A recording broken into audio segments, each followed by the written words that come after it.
I was standing in my own kitchen, the kitchen I had scrubbed, cooked in, and cried in for 25 years when my son-in-law Jason walked past me, without a word, opened my refrigerator, grabbed a beer, and said to my daughter, loud enough for me to hear, "When is she moving out?" He didn't even look at me. That was the moment I knew. I walked straight to my bedroom, closed the door, picked up my phone, and called my lawyer. What happened next would shock my daughter, shake my entire family, and save my life. If you're watching from your city right now, drop it in the comments below. I want to see how far this story travels.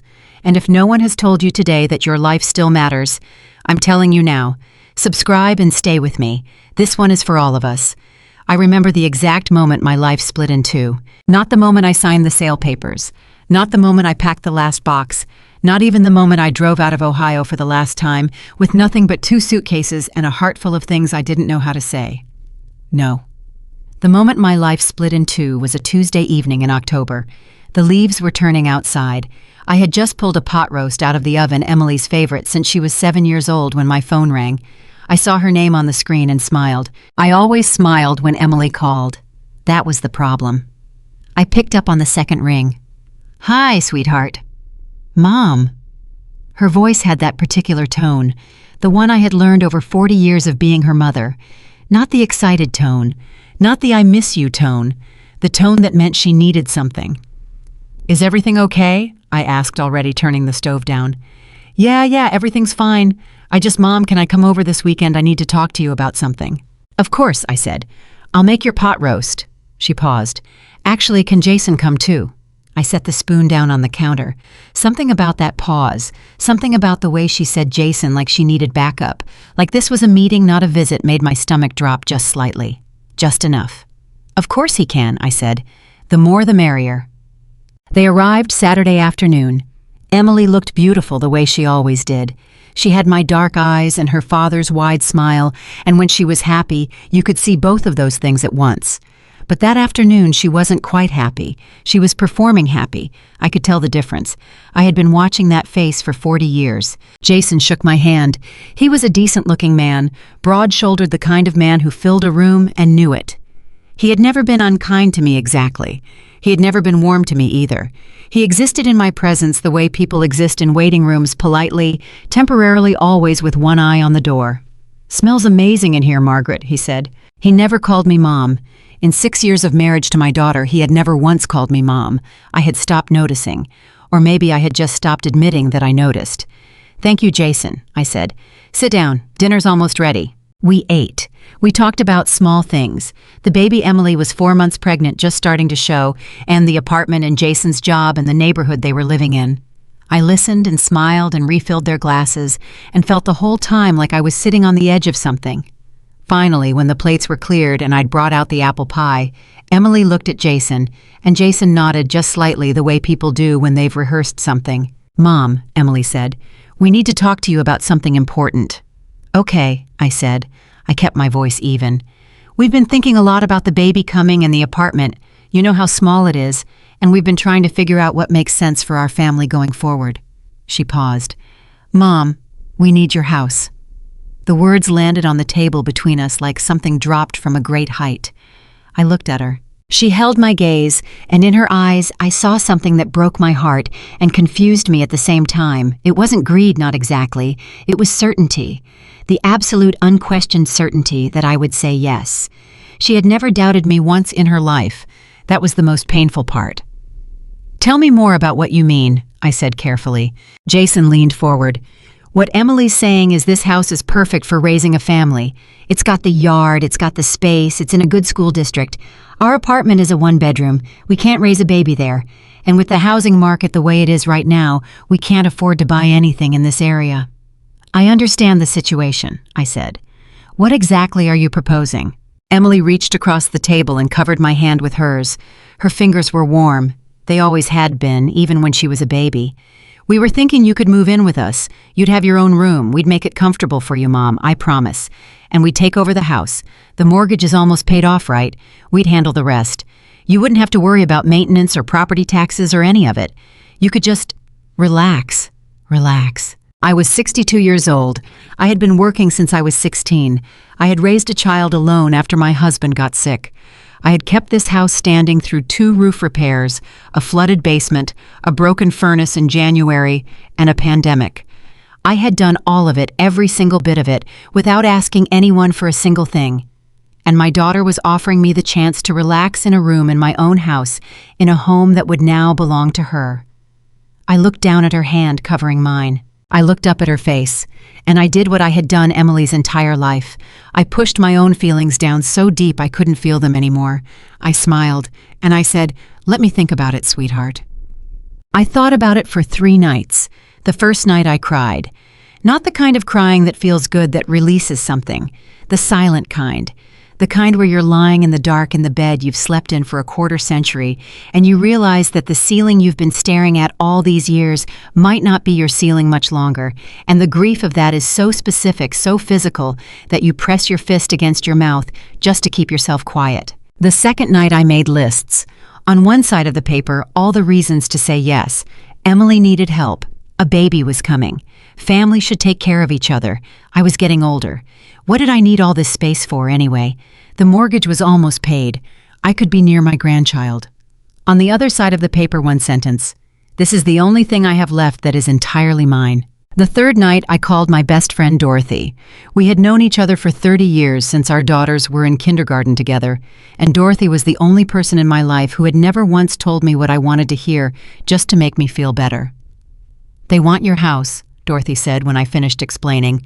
"They want to move in," I said. "It's not quite, Margaret."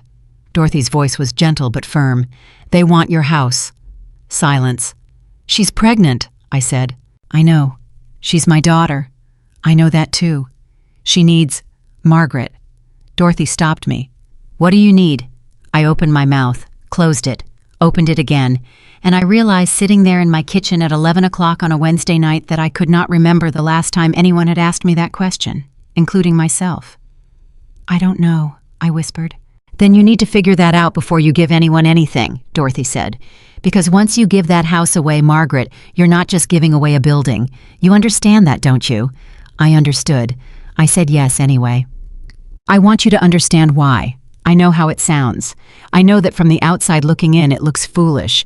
It looks like a woman who didn't know her own worth, who couldn't say no, who handed over her security because she was too afraid of her daughter's disappointment to do the sensible thing.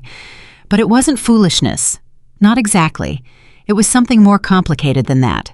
When you have spent your entire life loving one person with everything you have, when that person is your child, the thing you made the best thing you ever did, there is a part of you that genuinely believes your love should be enough. That love offered completely and without condition is the most valuable thing you possess. And the idea that your child might need you, truly physically need you, is not a burden. It is a gift, or it felt like one. That is the thing about being a mother that nobody warns you about. They tell you about the sleepless nights and the teenage years and the letting go when they leave for college. But nobody tells you about this part. Nobody tells you that one day your child will be a grown adult with a life of her own, and the most dangerous thing she can say to you is, "Mom, I need you," because you will give her everything she asks for, every time, without question, because that need is the thing that makes you feel after all these years like you still matter. And I had felt for a long time like I was starting to not matter very much at all. So I called Emily on Thursday morning and I said yes. And the sound she made, that rush of breath, that relief, that happiness landed somewhere in my chest like something warm. For exactly 1 week, that warmth was enough.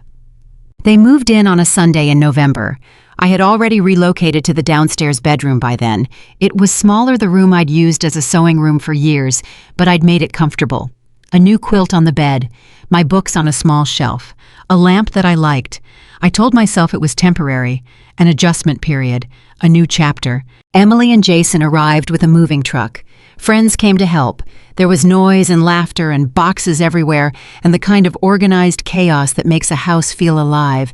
And I stood in my kitchen and made sandwiches and poured lemonade and felt genuinely happy for about 4 hours. Then one of Jason's friends, a young man named Derek, picked up a framed photograph from the hallway shelf, a photograph of my husband Robert and me on our wedding day, looked at it for a second and set it face down on a side table to make room for a speaker he was setting up.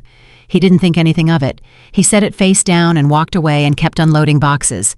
I stood in the hallway and looked at that photograph face down on the table, my husband's image pressed against the wood, and I felt something move through me that I couldn't name. It wasn't anger. It was older than anger. I picked the photo up quietly and carried it to my room and set it on my little shelf beside my lamp, and I sat down on the edge of my bed and I breathed. This is fine, I told myself. This is an adjustment period. This is what it looks like when a family grows. I went back out and made more sandwiches. The first month was fine, mostly. Emily checked on me. She asked if I needed anything. She made sure I had space in the refrigerator and a key to the house and access to the thermostat. She was considerate, genuinely considerate, and I reminded myself of that on the evenings when I heard her and Jason talking in the kitchen in low voices, and I couldn't quite make out the words, but I could hear the laughter easy and private, the way two people laugh when they're comfortable in their own home. Their home. It was already theirs in a way I hadn't anticipated. Not legally, not yet, but in some atmospheric sense the house had shifted. The weight of it had moved. The center of gravity belonged to them now, and I was orbiting. The second month, small things changed. The television in the living room, the one I had watched every Sunday for 20 years, was now almost always on sports or shows I didn't recognize. I started watching television in my room. I told myself I didn't mind. My kitchen, was reorganized. Emily moved things around for efficiency, she said. The coffee cups were in a different cabinet. The pots were on a different shelf. I reached for things in the wrong places for weeks, standing in my own kitchen, like a visitor who didn't know the layout. I mentioned it once gently. "Mom, I just reorganized it so it makes more sense," Emily said. "You'll get used to it." "You'll get used to it. In my own kitchen." I didn't say anything. The third month I started noticing the phone calls. Not the ones Emily made to me, the ones she didn't make. The weeks that went by when she was 20 feet away from me, and somehow I heard about things after they happened. Doctor's appointments, decisions about the house, conversations she and Jason had about their plans, not because she excluded me deliberately, but because I had simply stopped being part of the equation. I was the woman downstairs. I was the grandmother in waiting. I was the woman who made pot roast on Sundays when Emily remembered to ask, and who could watch the baby when they needed a night out, and who was very helpful to have around, very convenient, very easy to rely on without ever actually seeing. One afternoon in February, I was sitting at the kitchen table with a cup of tea when Emily came in, grabbed her keys, and headed for the door. "Where are you going?" I asked. She turned. For just a fraction of a second, just the smallest sliver of a moment, I saw something cross her face. Not irritation exactly, something quieter, something that looked like the face people make when they've forgotten someone is there. "Oh, Mom, I didn't realize you were home. I'm just running to the store." "Do you need anything?" I asked. "No, I'm good." She paused. "Do you need anything?" The pause before she asked me. That pause was everything. "No," I said. "I'm fine, thank you." She left. I sat with my tea and I thought about that pause for a very long time. The conversation that changed everything happened on a Thursday in March. I had just come home from grocery shopping. I still bought most of the household groceries, partly out of habit, partly because I didn't know how to stop, and I set the bags down in the kitchen, and I could hear Jason's voice from the other room. He was on the phone. His voice carried when he talked. He was the kind of man who never quite remembered that walls didn't stop sound. "No, the house is great. Yeah, no, it's fine. My mother-in-law's still here, but we're working on it. I mean, it's her house technically, but it basically feels like ours now. We just need to figure out the situation with her. I stood in my kitchen with 2 grocery bags in my hands, and I felt the blood leave my face. The situation with her. I was the situation. I was the thing that needed to be figured out. I set the groceries down very carefully. I put away the cold items. I folded the bags. I went to my room, sat down on the edge of my bed, and I looked at the photograph of Robert on my shelf. Robert in his wedding suit, laughing at something someone said just before the photographer clicked the shutter. That laugh I could still hear if I tried hard enough, and I said to him quietly, "Robert, I think I made a terrible mistake." And I think if Robert had been there, he would have said what Dorothy said. "Then fix it." I called Dorothy that night. "I heard Jason on the phone," I said. "He called me the situation." Silence on her end. "Dorothy." "I heard you," she said. "What do I do?" She was quiet for a moment. Then she said, "Margaret, Do you remember what you told me when Robert got his diagnosis? When the doctor said 6 months and you had Emily at home and the mortgage and everything, and I asked you how you were going to manage all of it. I remembered. I said I was going to take it one step at a time. That's right, one step. So what's your next step? I looked at the photograph, at Robert's laugh. I need to talk to a lawyer, I said. Yes, Dorothy said. You do. I hung up the phone. I sat in the dark for a while. And then I reached for my laptop, and I started searching for real estate attorneys in my county, and for the first time in months, something inside me stopped drifting and went absolutely still. Not because I had made a decision yet, but because I was for the first time considering one. I want to stop here and say something because I think it matters. This story is not about revenge. I need you to understand that. I am a mother. I was a mother before I was anything else, before I was an accountant, before I was a homeowner, before I was a widow, before I was any of the things I've become in the years since. And a mother's love does not turn off. It does not switch into something harder and colder just because that love has been taken for granted. It doesn't work that way. I still loved Emily. I loved her through all of it, through every small erasure, through every moment I reached for something in my own kitchen and found it had been moved.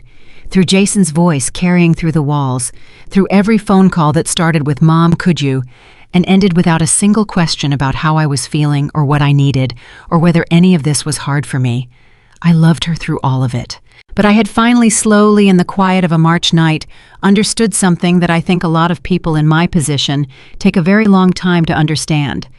Loving someone is not the same as disappearing for them. I had been disappearing slowly, room by room, shelf by shelf, photograph by photograph, until I was a guest in my own house and a placeholder in my own daughter's life, and the love I had for her, the enormous, unconditional, lifelong love, had been used as the very instrument of my own erasure, because I had let it be. Because every time I pushed my feelings down and smiled and made sandwiches and said, "I'm fine, don't worry about me, I'm fine," I was handing someone a little more of myself, a little more of my voice, a little more of the thing that made me Margaret.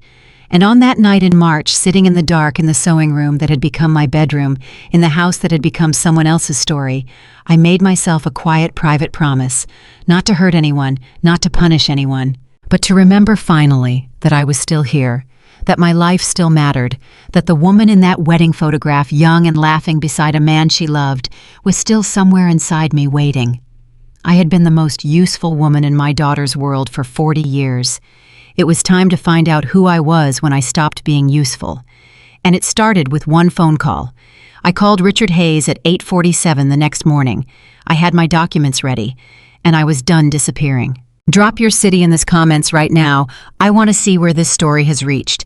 And if you haven't subscribed yet, hit that button, because what happens next changed everything. Richard Hayes had a corner office on the 4th floor of a building downtown that smelled like old paper and wood polish, and the morning I walked in there, I felt something I hadn't felt in months.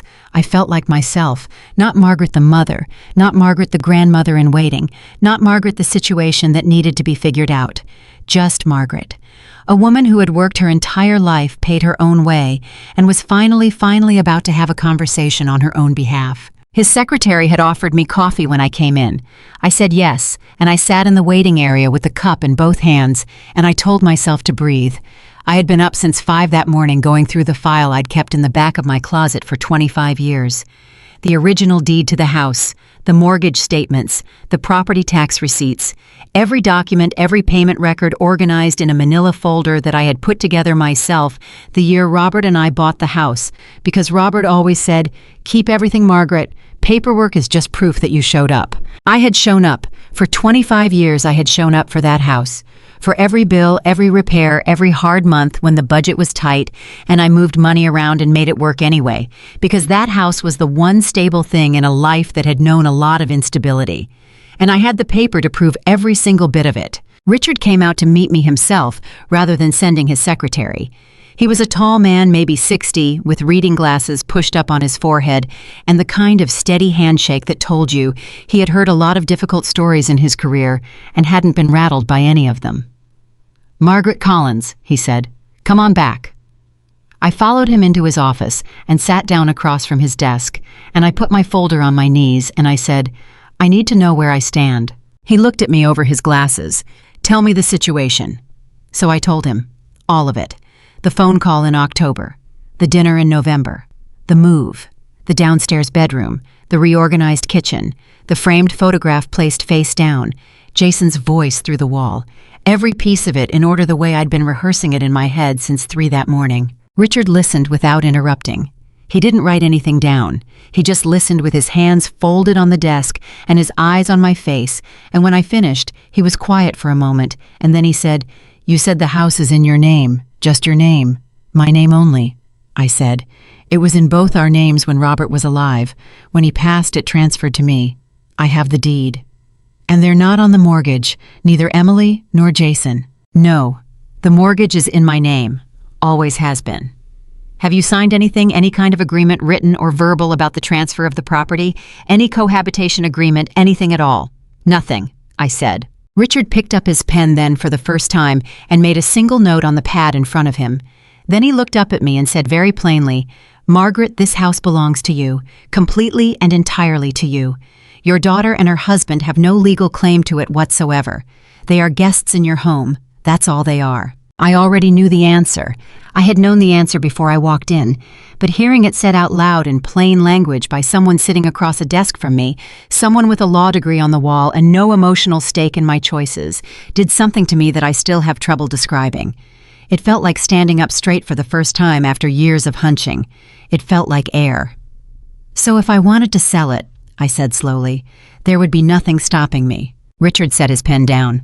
"Not legally, no. They're not on the deed. They have no rights to the property. As the sole owner, you can sell, whenever you choose to, whoever you choose, for whatever price you negotiate." He paused. "The question isn't whether you can, Margaret. The question is whether you've thought through what happens after." I looked at him steadily. "I've been thinking about nothing else for 4 months." He nodded slowly. "Then let's talk about your options." We talked for an hour and a half. When I left his office, I had a legal pad full of notes and a business card in my pocket, and something I had been missing for a long time. A plan. Not a reaction, not a desperate move. A plan. My plan. Built on the foundation of my own name on my own deed, 25 years of mortgage payments, and the voice of a woman who was done being the situation. I drove home. I pulled into the driveway. I sat in the car for a moment looking at the house through the windshield. And then I went inside and I made dinner like nothing had changed, because the most important decisions in your life are made in silence before anyone else knows they're being made. That was something else Robert used to say. I was starting to hear his voice a lot more clearly lately. The week that followed was the strangest week of my life, and I have had some strange weeks. I went about my days exactly as I always had. I made breakfast. I did laundry. I watched my shows in my room at night and said goodnight to Emily in the hallway and smiled at Jason when he passed through the kitchen. I was the same Margaret I had always been on the surface. But something had fundamentally reorganized itself inside me. Some internal architecture had shifted. The part of me that spent every day monitoring everyone else's feelings, anticipating everyone else's needs, softening every edge so that nobody around me had to be uncomfortable, that part had gone very, very quiet. And in the quiet, I could hear something else, faint at first, then louder, my own thoughts, clear and uninterrupted, for the first time in years. The first thought that came through clearly was this: I was lonely. Not the dramatic, crushing loneliness of grief, though I had known that kind too after Robert. This was a different and in some ways more insidious kind. The loneliness of being surrounded by people who knew your name but not your life, who used your house without knowing its history, who ate your cooking without asking what you were feeling while you made it. The loneliness of invisibility. I had been invisible for months, and I had been calling it sacrifice, and those two things are not the same thing, not even close. Sacrifice means you give something up for someone else's gain, and it means something to both of you. Invisibility means you disappear so gradually that eventually even you stop being able to see yourself. I had been disappearing. I saw that very clearly now. The second thought was harder to sit with. It was about Emily. Not angry thoughts, not bitter ones, just honest ones. The kind that come when you stop protecting yourself from what you actually know. Emily was my daughter. Emily was the person I loved most in the world. And Emily, without ever intending to, had learned something from me that I had taught her over a lifetime of always saying yes. She had learned that I was inexhaustible, that my resources, financial, emotional, physical, spatial, were renewable in a way that other people's were not, that she could come to me with any need and I would reshape myself to meet it. And she had never had any reason to believe otherwise because I had never given her one. I had taught her this, not all at once, not deliberately, the way you teach most important things accidentally through repetition, through the 10,000 small moments where you had a chance to say, actually I need something too, and chose instead to say, I'm fine, don't worry about me. Every time I said I'm fine, I erased a little more of myself. And every time I erased myself, Emily learned that erasing me was okay. That was the hardest thought.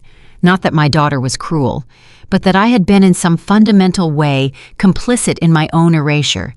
You can love someone completely and still be honest about the ways in which that love has not served either of you well. That's not betrayal, that's wisdom. I just had to live 62 years to get there. I was sitting with all of this on a Thursday afternoon, about 10 days after my meeting with Richard Hayes, when Emily came into the kitchen where I was reading and sat down across from me. She had that look again, the one I recognized now, the one that meant she needed something. "Mom," she said, "can we talk?" I set my book down. "Of course." She folded her hands on the table. She was 7 months pregnant now, and there was something about her face, the rounding of it, the softness that made her look like she had when she was small, and it cracked something in me that I had been working to keep sealed. "I want to talk about the house," she said. "Okay," I said.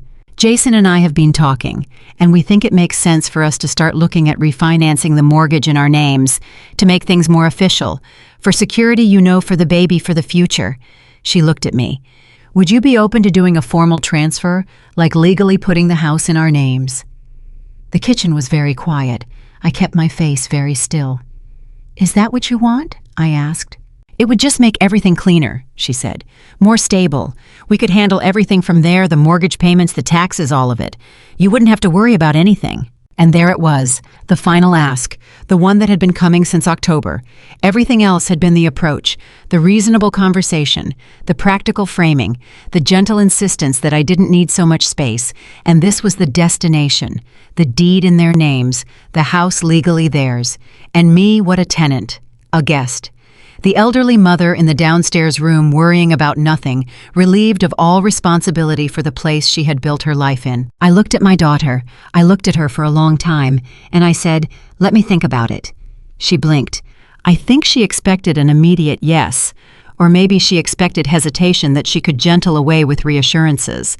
What she didn't expect was the particular quality of stillness in my voice, the absence of apology, the absence of the reflexive softening I always provided. "Okay," she said. She watched me for a moment. "Mom, are you all right?" "I'm fine," I said. And this time, for the first time, the words meant exactly what they sounded like. She got up and left. I sat at the kitchen table until I heard her footsteps go up the stairs, and then I picked up my phone and called Richard Hayes. "She asked me to transfer the deed," I said when he answered. A beat of silence. Then, "And what did you say?" I said I'd think about it. "Good," he said. "Don't say anything else until we talk. Can you come in tomorrow?" "Yes," I said. "I can come in tomorrow." That night, I lay in my narrow bed in the sewing room that had become my bedroom, and I listened to the house around me. The sounds it made, the settling, the hum of the refrigerator, the particular creak of the third stair from the top that had always been there, that I had always meant to fix and never had. I had known this house so long that its sounds were like a second language to me. I spoke it without thinking. It lived in my body the way certain things do when you've been somewhere long enough. And I knew lying there in the dark that this was the last time I would lie in this house, unsure of what I was going to do. The decision had already been made, if I was honest. It had been made in the moment Jason's voice came through the wall and called me the situation. It had been made in the moment Emily looked at me with that absolute unquestioning certainty that I would hand over my home the same way I had always handed over everything else. What I was waiting for, what I had needed these weeks to do, was not to make the decision. It was to stop being afraid of it. I was not afraid anymore. The next morning I met with Richard. We went through everything. He explained the process, the timeline, what to expect. He asked me again very directly whether I was certain. I said, Richard. My husband worked 30 years in a plant that broke his body, and the last thing he did before he got too sick to sign anything was put this house in my name because he wanted me to be secure. I have paid that mortgage for 25 years. I have fixed everything that broke. I have done all of it alone. And I am going to honor the sacrifice he made and the sacrifice I made by not giving this house away to people who see it as a convenience and see me as a problem to be managed. I stopped. Yes, I am certain. He looked at me over his reading glasses for a moment, and then he picked up his pen and started writing. We listed the house 12 days later. I had been incredibly careful about the timing. Emily was 8 months pregnant. I knew that listing now meant she would find out before the baby came, and I had asked Richard about the ethics of that, the practicality of it. And he had said, "Margaret, there is never a good time. There will always be a reason to wait. If you wait for a good time, you'll be waiting in that room for the rest of your life." He was right. I knew he was right. And so we listed it. I didn't tell Emily. I didn't tell Jason. I want to be clear that I am not proud of not telling them. I have thought about that choice 1,000 times in the years since, and I understand why people might think it was cowardly or calculated, and maybe it was a little of both. But here is what I know: if I had told them before it was done, they would have fought it. Not legally. Richard had been very clear that they had no legal standing whatsoever, but emotionally, relentlessly, with every tool available to them, which in Emily's case was very powerful tools, because Emily knew exactly how to talk to me. She knew every soft place. She had been finding them her whole life. If I had told them before it was done, I would not have gone through with it. I know myself. I had been knowing myself all my life, and I knew this about myself above almost everything else: my love for my daughter was strong enough to drown me if I let it. So I did it without telling her, and I waited. The realtor's name was Sandra, and she was brisk and efficient, and she walked through the house with a clipboard while I followed her and answered her questions in a low voice, watching the whole time in case Emily came home early. It felt surreal, the house I had lived in for a quarter century, being assessed and measured and priced, while the woman who thought she owned it was at an OB appointment downtown. "This is a good property," Sandra said, stopping in the living room. "Good bones, good neighborhood. This should move fast." "Good," I said. I asked her to use a lockbox rather than a sign in the yard, at least for the first 2 weeks. She looked at me with the professional discretion of someone who had been in real estate long enough to have seen everything. "Understood," she said. "We'll keep it low profile initially." But low profile only lasts so long. 10 days after the listing went live, Emily called me at 2 in the afternoon. I was at Dorothy's house, which is where I had been spending more time lately, and I saw Emily's name on my screen, and I felt my stomach tighten in the way it does when you've been waiting for something and it finally arrives. I answered. "Mom." Her voice was very strange, not angry yet, not quite, hovering just before something. "Did you, Mom? I just got an alert on Zillow. There's a listing for our address." "Our address." "I know," I said. Silence. The specific silence of someone who has been hit with something they were not entirely prepared for, even when they should have been. "What do you mean, you know? I listed the house," I said. "It went on the market 10 days ago." The silence stretched out so long I thought the call might have dropped. "Then, you listed our house." "It's my house, Emily." "Mom." Her voice cracked. Just slightly, just enough. "Mom, what are you doing? I'm 8 months pregnant. We live here. Where are we supposed to go?" "That's something you and Jason will need to figure out," I said, "the same way I've been figuring things out for a very long time." "Are you serious right now?" Her voice had moved from cracked to something harder. "You're doing this to us while I'm about to have a baby. You're going to sell the house." "Yes," I said. "Why, Mom? Why would you do this? We have been trying to build a life." "Emily." I cut her off gently but completely. "I need you to listen to me. Not because I'm angry, not to punish you, but because this is the truth and you deserve to hear it." I stopped, started again. "I have given you everything my entire life, everything I had, everything I could find, and I am glad. I don't regret any of it. But when I moved into the sewing room and started eating dinner alone and stopped being asked how I was and became, in Jason's words, a situation to be figured out, that was the moment I understood that what was happening in my house was not family looking after family. It was someone slowly taking over something that wasn't theirs and assuming I wouldn't notice or wouldn't do anything because I never had before. My voice was very steady. I was surprised at how steady it was. "I noticed, and I'm doing something." Another silence. Then quietly, "This is because of what Jason said." "Partially," I said. "But Emily, it's because of a lot of things. It's because of a Tuesday in October when you called me and told me you needed my house and never once asked what I needed. It's because of the photographs. It's because of the kitchen. It's because of months and months of being treated like a utility rather than a person." I paused. "It's because I love you enough to be honest with you, and I should have been honest a long time ago." I heard her breathing. Then I heard something else, a sound I recognized from 40 years of being her mother. She was trying not to cry, and my heart, my stupid, enormous, inexhaustible mother's heart, broke a little the way it always did when Emily cried. But I did not take it back. "Where are you going to go?" she said finally. Her voice was very small. "I don't know yet," I said. "Somewhere new." "Mom, I love you," I said. "I'll talk to you soon." And I hung up. Dorothy was watching me from across her kitchen table. "How do you feel?" she asked. I thought about it honestly. "Like I jumped off a cliff," I said, "and also like I can finally breathe." She reached across the table and squeezed my hand and didn't say anything else because Dorothy knew when words were unnecessary. It was one of the things I loved most about her. What happened over the next 2 weeks was in the plainest terms a storm. Jason called first. He called that same evening, and unlike Emily, he did not start with cracked or quiet. He started at full volume. "Margaret, I need you to explain to me what the hell is going on." "Hello, Jason," I said. Don't do that. Don't be polite right now. Do you understand what you're doing to us?" "Emily is 8 months pregnant. We have nowhere to go. You listed this house without telling either of us, and now—" "Jason," I stopped him. "I did not need to tell you. It is my house. I don't need your permission to make decisions about my own property." He was quiet for a moment. Then, "You know, I always knew you were going to pull something like this eventually." I felt something cold move through me.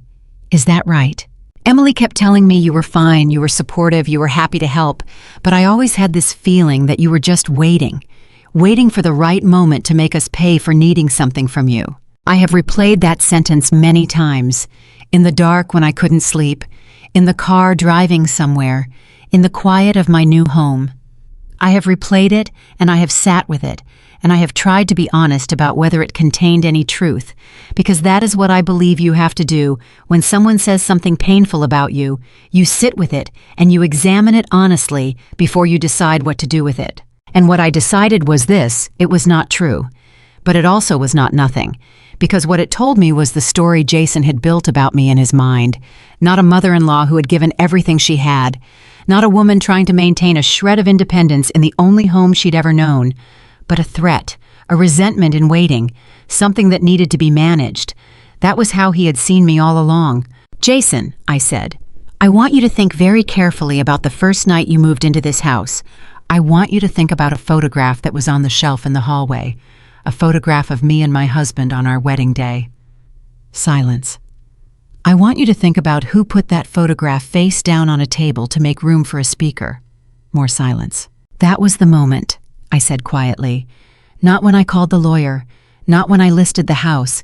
That was the moment I understood what kind of guest I was in my own home, and that is when I decided that things needed to change."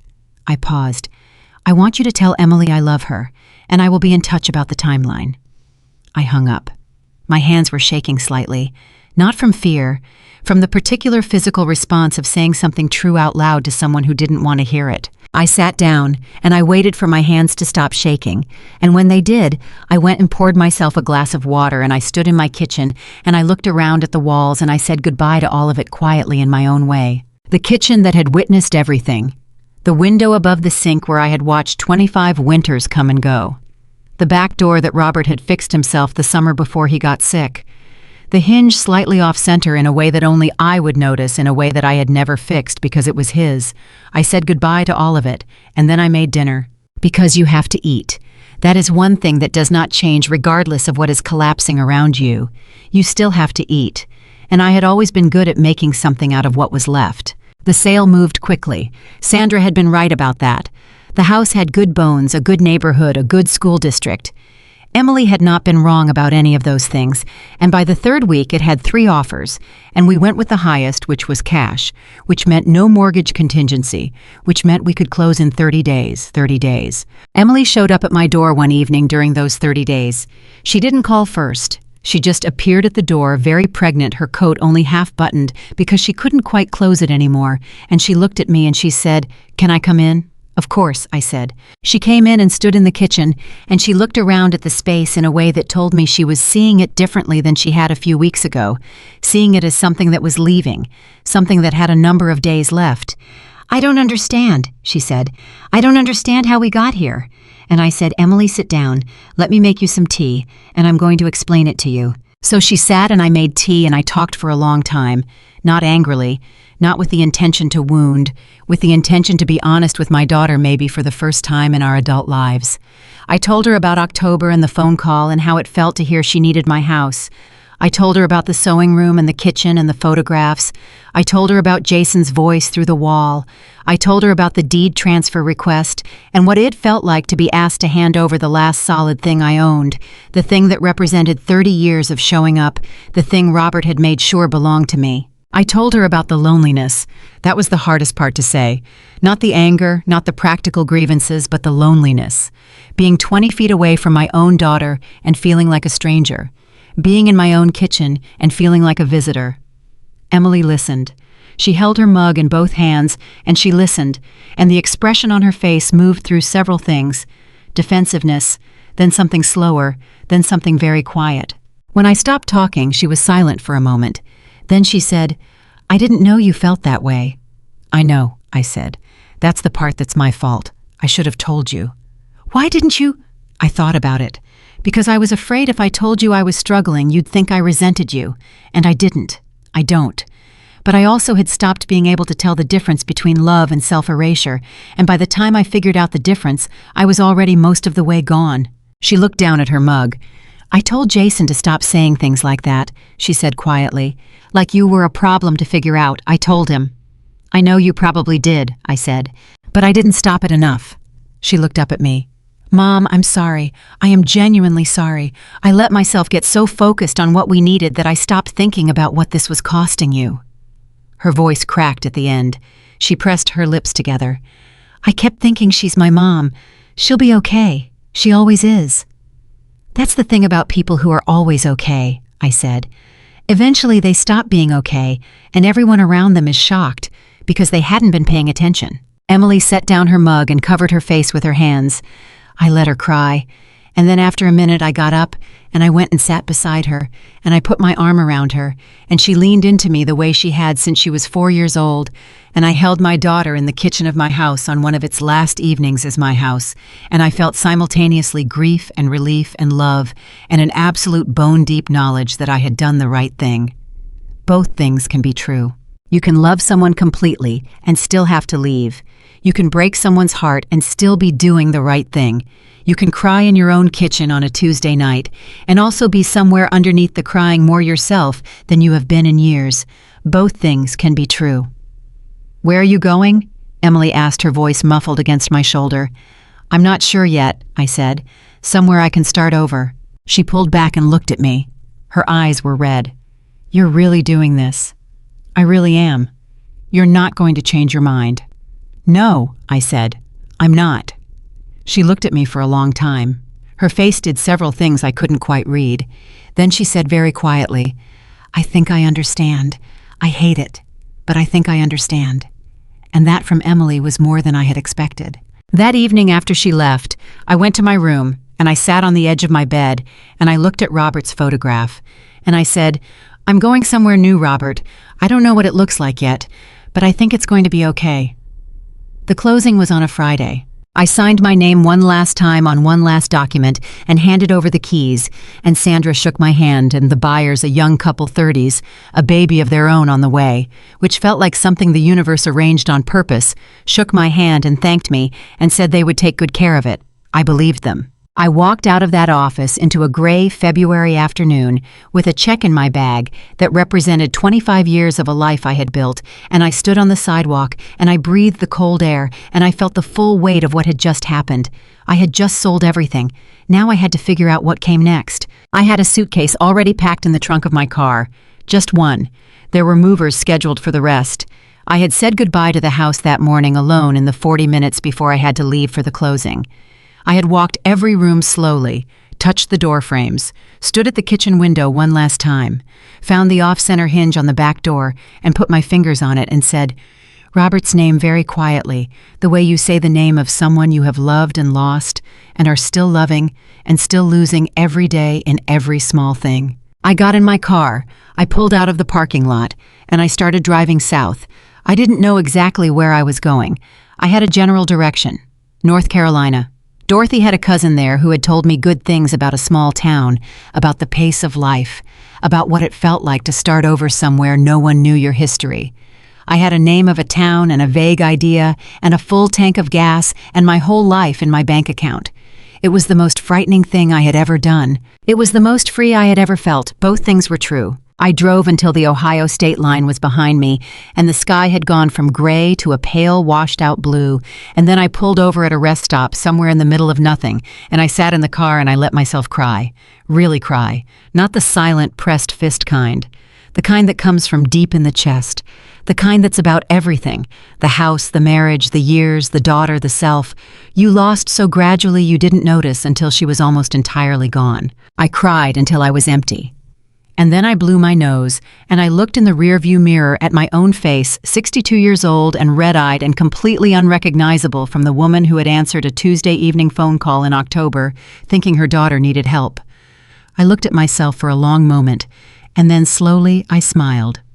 Okay, Margaret, I said out loud to myself, to Robert, to whoever was listening. Let's see what's next. I pulled back onto the highway.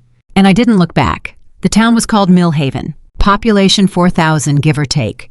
Sitting in the western foothills of North Carolina, the kind of place where people wave at you from their porches before they know your name, where the grocery store has one checkout lane, and the cashier asks about your day and actually means it.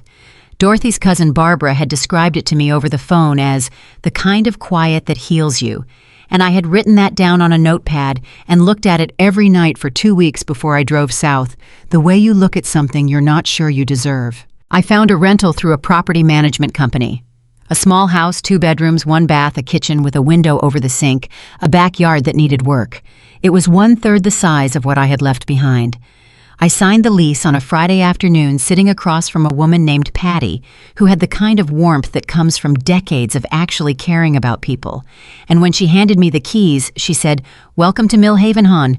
We're glad you're here." Nobody had said that to me in a very long time. I sat in the car afterward with those keys in my hand, 2 keys on a plain metal ring, and I cried for the second time in 48 hours.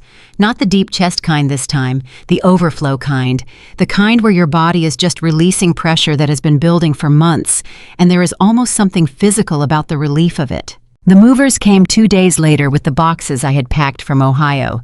Not much. I had left a lot behind deliberately. The furniture that had been mine and Robert's together. Emily could have it or sell it or do whatever she wanted with it. I had taken my books, my clothes, my good dishes, Robert's photograph, and the contents of the closet where I kept my important papers. Everything else I had let go of the way you let go of things when you finally understand that objects are not memories. The memories go with you. The rest is just weight. I spent the first week in Millhaven unpacking and not talking to anyone, and I want to be honest about that first week because I think it matters for the story. It was hard. Not the heart of grief exactly, not the specific named heart of losing Robert. I knew what that felt like, and this was different. This was the heart of aftermath. The strange, hollow quiet that comes after you have done a difficult, necessary thing, and the adrenaline has faded, and you are left standing in a half-unpacked kitchen in a town where you don't know a single soul, asking yourself, now what? I had spent 40 years being needed. Every morning for 40 years, I had woken up with a reason built into the day. Someone to feed someone, to drive someone, to worry about some account, to balance some problem to solve. The shape of my days had always been defined by what other people required of me, and now for the first time the days had no shape at all. They were just time.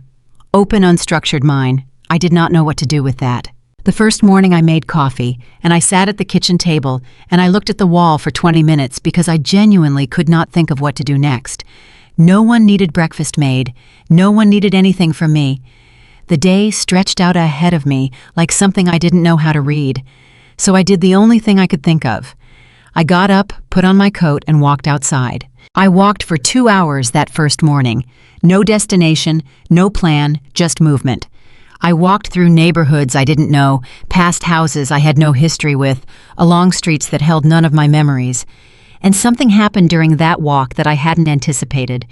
The very blankness of it, the absence of association of memory of accumulated feeling, started to feel less like emptiness and more like space, clean space, the kind you can fill with something new. When I got back to my rental, I stood on the small porch and looked at the street and thought, nobody here knows what I gave up. Nobody here knows what was done to me. Nobody here knows that I spent the last year shrinking. As far as Millhaven is concerned, I am simply Margaret Collins, a woman who moved here from Ohio and has a nice face and takes long walks in the morning. That was the moment standing on that porch with cold hands and slightly sore feet that Millhaven started to feel like a choice instead of an exile. Emily called that Sunday. I had been waiting for it the way you wait for weather you know is coming. I answered on the third ring. "Hey," she said. Her voice was careful, tentative, the voice of someone who is not sure of their footing. "Hi, sweetheart. How is it, the new place?" "It's small," I said honestly, "and quiet. I'm still getting used to it." "Are you eating?" she asked. I almost smiled. That was the question she asked when she was worried about me had been since she was a teenager and found the language of care easier than the language of emotion. "Are you eating?" Meaning, "Are you okay?" Meaning, "I'm sorry." Meaning, "I miss you." I had learned to translate it years ago. "I'm eating," I said. A pause. "Mom, I need to tell you something. Jason and I found an apartment. We're moving in next week. It's in a town about 20 minutes from where we were." Another pause. "It's fine. It's nice. It has a room for the nursery." "I'm glad," I said, and I meant it. I was glad, not triumphant, not vindicated, just genuinely relieved that they had found something, that the practical crisis I had created was being resolved, that Emily would have a place for the baby. "Mom." Her voice changed, became something younger, more stripped down. "Are you glad you did it?" I sat with the question for a moment. "Yes," I said, even though it was hard. "Especially because it was hard," I said. "The easy choice would have been to give you the deed, and I'd have spent the rest of my life getting smaller and smaller in my own room and telling myself it was love." She was quiet for a long moment. "I've been thinking about what you said," she told me, "about the difference between love and self-erasure. And I think I used your love as a convenience," she said. "I don't think I meant to, but I did. And I think I knew it was happening somewhere. I just kept choosing not to look at it." Her voice was very quiet. "That's the part I keep coming back to, that I knew and I looked away." That took courage to say. Emily had always had a hard time with direct accountability. She was more comfortable with the sweep of apology than the specific. The fact that she was naming the specific thing told me something was shifting. "I know you didn't mean to," I said, "but I did it anyway." "Yes," I said, "you did." We stayed on the line for a little while longer, talking about smaller things. The apartment, the nursery colors. She was considering whether Jason's mother was going to be in the delivery room. Normal things, mother and daughter things. And when we hung up, I sat with the phone in my lap and I thought, this is what it feels like when things start to get honest. Not fixed, not healed, just honest, which is the only place healing can actually begin. The baby came 3 weeks later. Emily called me from the hospital at 6 in the morning, barely coherent her voice, a mixture of exhaustion and something so enormous it didn't have a name. "Mom, she's here. She's Mom. She's perfect." My granddaughter. I sat on the edge of my bed in Millhaven, North Carolina, with my phone pressed to my ear, and I listened to my daughter cry, happy tears 3 states away, and I cried with her, full, clean tears, the kind that don't come from hurt. "What's her name?" I managed. "Rosie," Emily said. "We named her Rose. Robert's mother's name had been Rose." I put my hand over my mouth for a moment. "That's a beautiful name," I said when I could. "I wanted her to know where she came from," Emily said softly. That was the moment, sitting alone in a small house in a town I barely knew, 6 in the morning, with tears running down my face, that I understood something I hadn't been able to see while I was still in the middle of everything. I had not destroyed my relationship with my daughter by selling the house. I had not burned it down or walked away from it or given up on it. I had put it on firmer ground. The ground of honesty, of mutual respect of two women who finally had to look at each other clearly because there was no longer the cushion of my endless accommodation between them. You cannot have a real relationship with someone if you are always softening the truth for them. I had been softening the truth for Emily her entire adult life. Now, for the first time, we were talking to each other without that buffer, and we were still talking. That meant everything. I flew to Ohio to meet Rosie 10 days after she was born. Emily's apartment was small and slightly chaotic in the way all new baby homes are, with equipment and laundry, and that particular smell of newborn, and Emily herself looked simultaneously wrecked and radiant in the specific way new mothers look, like they have been through something enormous and are not quite done processing it, but cannot stop smiling. Jason met me at the door. This was the moment I had been thinking about honestly for weeks. Jason and I had not spoken since the phone call where he told me he'd always known I'd pull something like this eventually. We had exchanged some texts through Emily, logistical things, practical things, but no direct conversation. And I had thought a lot about what I wanted that first in-person moment to be, what I wanted to say, and what I wanted to hold back, and whether I wanted to address it directly or let it settle. He opened the door, and he looked at me, and I could see in his face that he had been thinking about it too. He said, "Margaret, come in." I came in. He took my coat. Emily appeared from the back with Rosie, and I held my granddaughter for the first time, and everything else receded for a while. That is the power of a newborn. Everything that is complicated and painful and unresolved just waits, because the baby is there, and the baby is real, and the baby is the future literally held in your arms. I held Rosie for 40 minutes before I put her down. When Emily went to feed her, Jason and I were briefly alone in the kitchen. He was making coffee, and I was standing near the table, and after a moment he said, without turning around, "I want to apologize for what I said, on the phone, about you waiting for the right moment to make us pay for things." I let him finish. "That wasn't fair," he said, "and it wasn't true. I was angry, and I wanted to hurt something, and you were the thing I could reach." He turned then and looked at me directly. "That's not an excuse, I'm just trying to explain it." I looked at my son-in-law, the man who had lived in my house for months and called me a situation and never once called me mom. I looked at him and I thought about everything I could say, the things I'd rehearsed in the car on the way from the airport, the small, precise truths I'd been keeping ready. And then I thought, he is the man Emily loves. He is Rosie's father. This family is just beginning right here in this small apartment, and what I do in the next 30 seconds will become part of its foundation. "Thank you for saying that," I said. "I accept it." He nodded. Something in his shoulders loosened. "I want things to be okay," he said. "Between us. I want Rosie to know her grandmother." "So do I said. It wasn't a full reconciliation. It was a beginning, which is all any honest moment can really be, back in Millhaven. 2 weeks after that visit, my life started to find its shape. Not the shape I'd had before, the shape built around other people's needs and schedules and expectations. A new shape, one I was building myself slowly by feel the way you build something when you've never built it before. I started walking every morning. That had begun out of desperation in the first week, but by week 3 it had become something I looked forward to. The streets of Millhaven in the early morning had a quality I hadn't experienced in years, the quality of not being watched. Nobody knew me here. Nobody needed anything from me at 8 in the morning. I was just a woman walking. One morning, about 3 weeks in, I walked past a small building on Callaway Street with a hand-painted sign in the window that said, Millhaven Community Arts Center. Open studio Thursdays 10 a.m. to 2 p.m. All skill levels welcome. I stopped in front of that sign for a long moment. I used to paint. A long time ago, before Robert got sick, before Emily was born, before I became an accountant and a mother and a widow and a sacrifice, back when I was just a young woman with a set of watercolors and a Sunday afternoon. I had been good at it, genuinely good, not in the way that gets you anywhere, but in the way that makes you feel like a particular part of you is alive. I had packed the watercolors away when Emily was born, and I had never unpacked them. I pulled out my phone and I took a picture of the sign, then I kept walking. The next Thursday, I walked through that door at 10:05 in the morning with a new set of watercolors I had ordered online still in the packaging and a spiral sketchbook from the drugstore.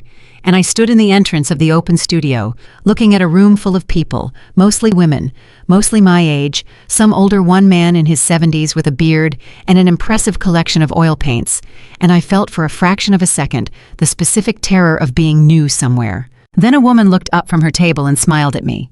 First time in about 30 years, I said. She laughed. Come sit by me. I'll pretend I know what I'm doing and you can pretend to believe me. It was Carol. She was 68, recently retired from nursing, lived alone in a house she was slowly renovating herself, one room at a time. She had the kind of laugh that arrived without warning and filled the entire room, and within 20 minutes of sitting beside her, I felt like I had known her for years. Not because we were immediately close, we weren't, but because she was genuinely interested in me. Not in what I could provide or what I could do for someone else. Interested in me. In where I came from and what I was doing in Millhaven and what I liked and what I didn't. Why did you stop painting? She asked, watching me open the watercolors with slightly unsteady hands. Life, I said. Life, she repeated, nodding. That's what stops most things. I painted a terrible painting that first Thursday, a vague, blurry approximation of something that might have been a garden or might have been an explosion, even I wasn't sure. But I painted it, and when I looked at it at the end of the session, I felt something I hadn't felt in a very long time. Pride, the specific private kind. Not pride in what I had produced, which was honestly a disaster, but pride in the act of trying, in showing up, in being in a room where nothing was required of me except my own willingness to be present. I went back the next Thursday, and the one after that. The Thursday after that, Carol brought homemade cookies and a bottle of sparkling water, and after the session, a group of us sat around and talked for an hour, and I found myself laughing, genuinely, laughing from the stomach, at something Carol said about her kitchen renovation, and I realized partway through the laugh that it had been months since I had done that. Months since I had laughed from the stomach rather than from the throat, the polite laugh, the social maintenance laugh. Real laughter. I had forgotten what it felt like in my own chest. It had been there the whole time, I just hadn't had room for it. This is the thing about the life you build when you stop living for other people's approval. It comes back to you slowly in pieces in moments you don't expect. Not all at once. Not in some cinematic transformation where you emerge from grief as a new and better version of yourself. It comes back in a laugh on a Thursday afternoon, in the smell of watercolors, in a walk where no one expects you anywhere, in a key on a plain metal ring that opens a door that is entirely yours. I had been in Millhaven about 2 months when I got the call from Dorothy. Not a casual call, a specific voice call, the voice she used when she had something to say that she'd been working up to. How are you really? She started. Really good, I said. Actually really good. Okay, she said, and I could hear her settling into something. Because I want to ask you something and I need you to actually think about it before you answer. Go ahead. When Emily had the baby and you went up to Ohio, was it hard being back? I thought about it honestly. Yes and no. The apartment felt like theirs. Like it had nothing to do with the house, with any of it. Just two people's life. It was actually fine. Did you think about staying? And there was the question. The one she'd been working up to. I had thought about staying. Of course I had.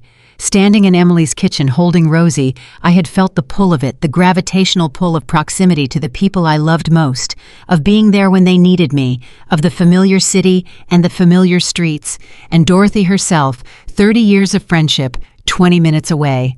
I had felt all of that, and I had driven back to the airport anyway. I thought about it, I said. And then I thought about the woman who moved into the sewing room and stopped asking for what she needed and told herself it was love. And I thought about whether I was ready to risk becoming her again, and the answer was no. I stopped. I love Emily. I love Rosie. I can love them from here and visit them and have a real relationship with them built on honesty, and I can also have a life of my own. Those two things do not have to cancel each other out. Dorothy was quiet for a moment. Then she said, You know, Margaret, I have known you for 30 years, and you sound more like yourself right now than you have in at least a decade. That hit me somewhere I wasn't expecting, because I knew she was right, and I also knew what it meant. That somewhere in the decade before all of this, before the October phone call and the listing and the drive south, I had been fading, slowly. in ways that were easy to miss if you weren't watching closely. Dorothy had been watching closely. "I know," I said quietly. "Don't lose her again," Dorothy said. "Whoever this is on the phone right now, don't lose her." "I won't," I said. "I promise." The month after that conversation, something happened that I have thought about many times since, because it was the moment the narrative of what I had done shifted in my own head from something I had survived to something that had genuinely changed me. I was at the Arts Center on a Thursday afternoon, working on what I privately thought might actually become a decent painting of the birch trees I could see from my kitchen window, when Carol looked up from her canvas and said, "Can I ask you something personal?" "Go ahead," I said. "Why are you here in Mill Haven? You're not from here. You don't have family here. And I don't mean that as a criticism. I'm the same way. I moved here after my divorce and never left. But I'm curious about your story." I set down my brush. I looked at Carol, this woman who had become my first real friend in a new city in the second chapter of my life, and I made a decision. I told her. Not everything, not all 5 parts of it, not in the sequence I've been telling you, but the shape of it. The daughter, the house, the sewing room, Jason's voice through the wall, the lawyer, the listing, the drive south. Carol listened the way good listeners listen, without interrupting, without rushing to reassure, without making it about her own experiences, until I was done. When I finished, she was quiet for a moment, and then she said, "How many years did you give before you walked away?" 42, I said. She nodded slowly. "And you don't regret any of them?" It wasn't a question. She had heard it in how I told the story. "No," I said. "I just wish I had also given some of them to myself." She picked up her paintbrush. "Well," she said, "you've got time." And then she went back to her painting like she hadn't just said the most important thing anyone had said to me in years. "You've got time." I was 62 years old in a town where no one knew my history, painting badly on Thursday mornings with a woman who laughed like a building was falling and made cookies from scratch and asked real questions and waited for real answers, and I had time. I sat with that for a moment. Then I picked up my brush and I went back to my birch trees. And somewhere between the white of the paper and the pale wash of watercolor, I was trying to get right. I felt something happen in my chest, something settle, something that had been in motion for a very long time, shifting and unsettled and unresolved, finally quietly finding its place. Not happiness exactly, not yet. Peace maybe, the beginning of it. The real kind. The kind that doesn't come from everything being perfect, but from finally, after a very long time, being honest about who you are and what you need and what you will and will not allow in your own life. The kind that nobody can give you. The kind you have to find yourself. I was finding it. In a small house with the kitchen window, I had already made mine. In walks along streets where nobody needed me to be anything. In a room full of women with paintbrushes and the particular dignity of people who have been through things and kept going anyway. I was finding it. And it tasted nothing like sacrifice. It tasted like something I had not tasted in so long I had forgotten it had a name. Freedom. Real freedom. Not the absence of love, the presence of something to love that included myself. Not independence from everyone, but independence from the version of myself that had learned to survive by becoming invisible. I called Emily that Sunday the way I was starting to call her every Sunday. "How's Rosie?" I asked. "She smiled today," Emily said, and her voice was so purely happy that it made me happy cleanly without any of the complicated layers that had been tangled up in our conversations for years. Like a real smile, not a gas smile, an actual smile. "She sounds like you," I said. "You smiled early too." "Did I? 2 weeks old. Your father cried." Emily laughed. The laugh I knew, the one from childhood, unself-conscious. "Mom," she said, "I want to come visit, if that's okay. I want to see where you live." I thought about my small house, my kitchen window, my watercolors on the table, the key on the plain metal ring. "I'd love that," I said. "Come whenever you're ready. Rosie, too." "Especially Rosie," I said. After we hung up, I sat in my kitchen with a cup of tea, and I looked at the afternoon light coming through the window, and I thought about the woman who had answered a phone call in October, thinking she was about to help her daughter, who had moved into a sewing room and convinced herself it was love, who had stood in her own kitchen reaching for things that had been moved and told herself she'd get used to it. She was still me. She would always be me in the way that all the things you've been are always still you. But she was no longer all of me. She was a chapter, and I was still writing. Emily called on a Wednesday morning in May, 3 months after Rosie was born, and I knew from the first syllable that something had shifted. Not in a bad way, in the way a season shifts. You don't see it happen, but one morning you step outside and the air is different, and you know something has changed while you weren't watching. "Mom, I want to come this weekend," she said. "If the offer still stands." "It always stands," I said. "Come Friday, stay through Sunday." A pause. "Jason's not coming. He's got a work thing. It'll just be me and Rosie." "Even better," I said. And I meant it. Not because I wanted to exclude Jason. We had reached a kind of careful, functional peace the two of us built on that conversation in his kitchen and maintained through the mutual understanding that we were both trying. But there was something I had been wanting for months that I hadn't known how to ask for. Time alone with my daughter. Real time. No buffer, no audience, no one performing for anyone. Just Emily and me and whatever was true between us now. I spent Thursday cleaning the house and making up the second bedroom and cooking the things I knew Emily loved. The pot roast, the cornbread, a lemon cake that had been my mother's recipe and my grandmother's before that. The kind of food that carries memory in it, the way nothing else quite does. I was not trying to prove anything. I was just cooking the way I had always cooked when I had someone coming whom I loved, which is its own kind of language if you know how to speak it. They arrived Friday afternoon.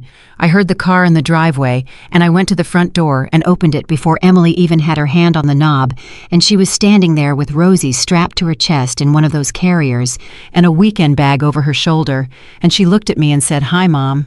2 words.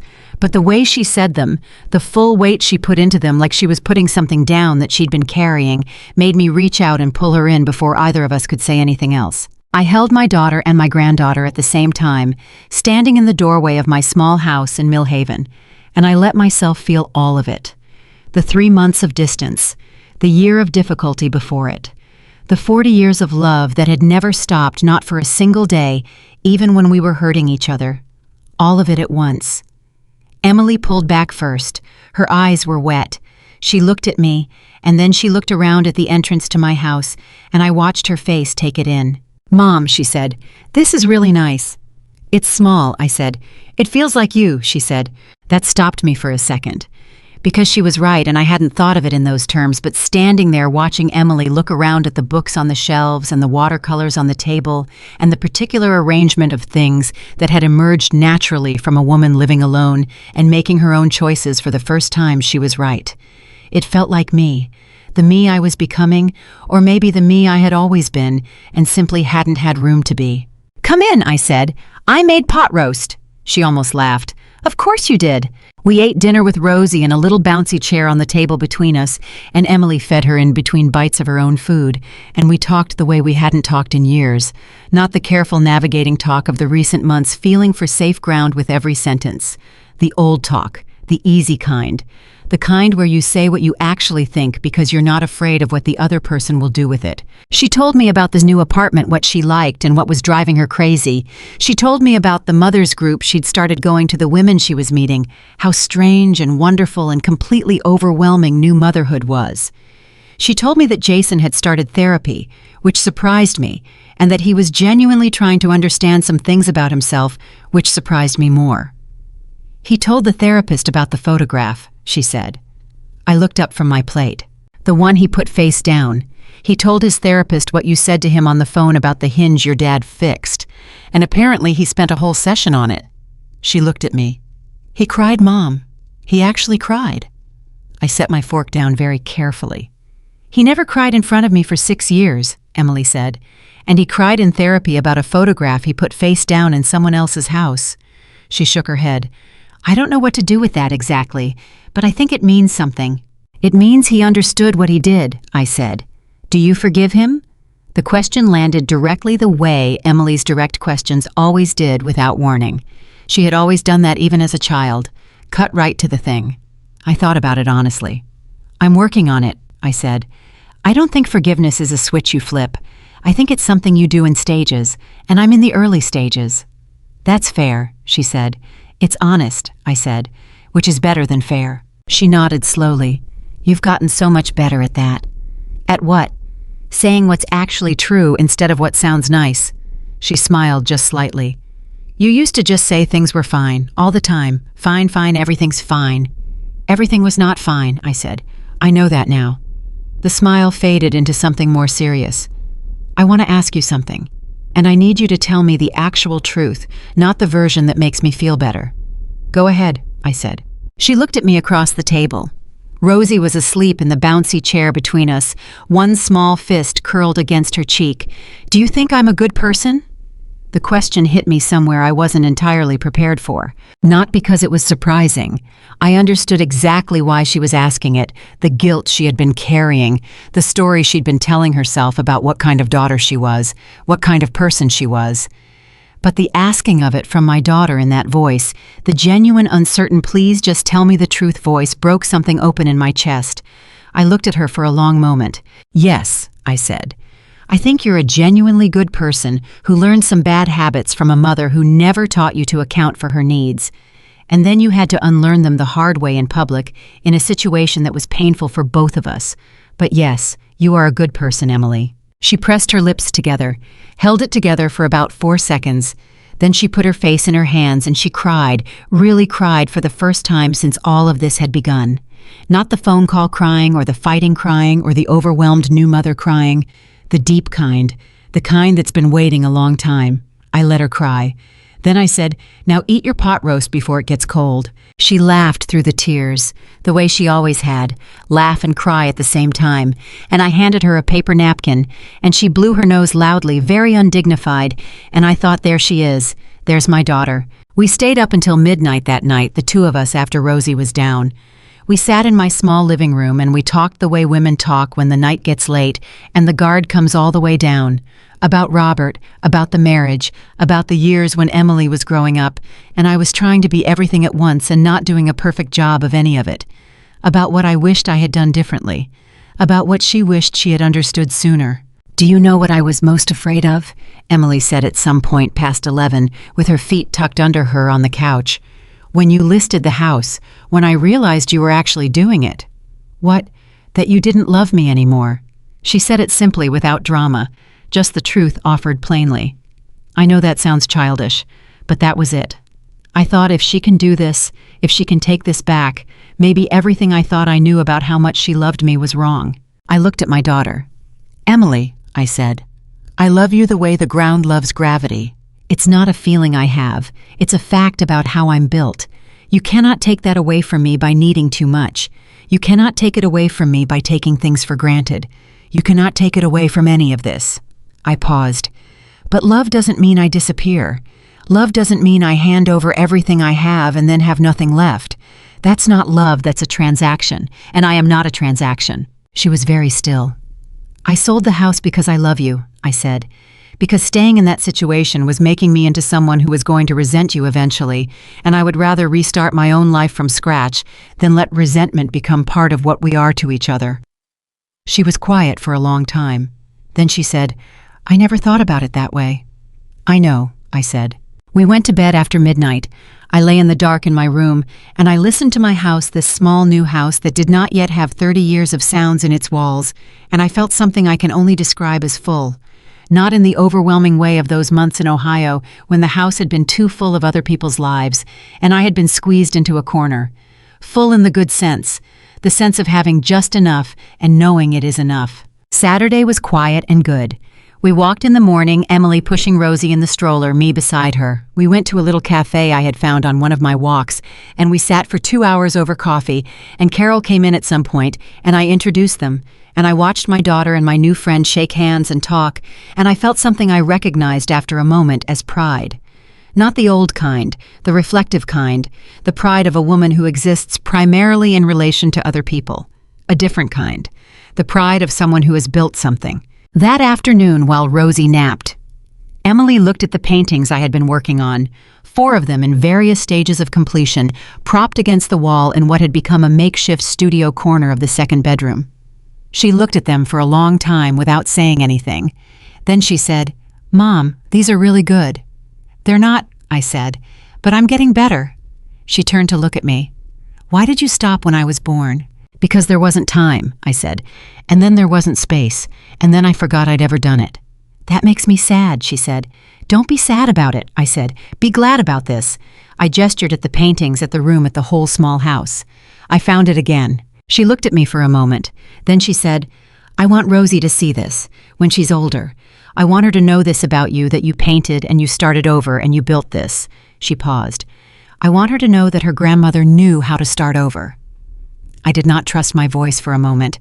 When I had it back, I said, bring her back often enough and she'll know all of it herself. Sunday morning arrived too fast, the way good weekends always do, and Emily was packing up the bag and strapping Rosie back into the carrier, and I was standing in the kitchen watching them get ready to leave and feeling the particular bittersweet weight of a good visit ending. Emily hugged me at the door long and tight the way she had when she was small.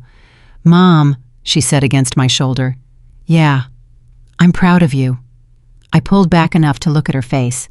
For what? I asked. For doing this. She gestured at the house at Millhaven, at all of it. For being brave enough to choose yourself. I don't think I would have been able to do it. I'm not sure I'm that brave. You're braver than you think, I said. And you're still young. You have time to practice. She laughed, adjusted Rosie on her chest, started down the porch steps. I'll call Sunday, she said. I'll answer Sunday, I said. I watched the car back out of the driveway and turn down the street and disappear, and I stood on the porch of my small house in Millhaven for a while after it was gone, and I let the quiet come back around me the way it always did. Now the good quiet, the kind that feels like company instead of absence. The Monday after Emily left was when the second big thing happened.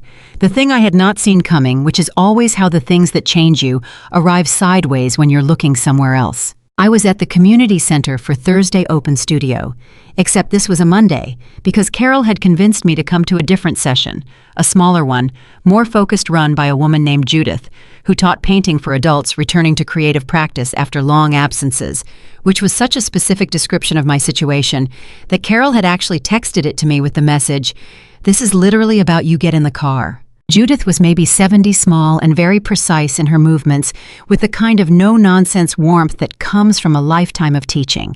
She had everyone in the room introduce themselves and say one thing they had given up and were trying to reclaim. I was the fifth person. I said, I'm Margaret. I gave up painting when I became a mother, and I'm trying to remember what I was before I became only that. Judith looked at me for a moment. Then she nodded. Perfect, she said. That's exactly the right thing to be working on. After the session, she came to look at what I'd done. She stood there for a minute without speaking, and I felt the old anxiety, the approval-seeking, the watching someone's face for information about how I'd performed, and then I noticed I was feeling it, and I let it pass through me without grabbing onto it.